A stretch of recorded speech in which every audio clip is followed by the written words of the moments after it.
Welcome to Kenton's videos. Enjoy the video. You start by powering down and removing power and peripherals so nothing moves while you work. Once done, clear loose debris with compressed air. Blow at an angle to avoid forcing dirt deeper.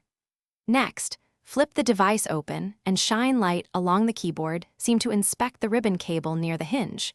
You want to see if it's loose or misaligned because that explains many keyboard failures. With the back cover off, you immediately remove power by unplugging the battery. This prevents shorting. Then locate the keyboard ribbon and gently flip the latch to release it. Note orientation. Clean contacts with isopropyl on a lint-free swab, then carefully reseat the ribbon and lock the latch. Make sure it clicks fully because a half-engaged connector causes intermittent keys. If the cable or connector is visibly damaged, reinstall the back cover and reconnect the battery. Tighten screws evenly so the frame sits flat. Boot into Chrome OS and run the keyboard test or type in a text field to verify every key. You'll catch stuck or dead keys this way.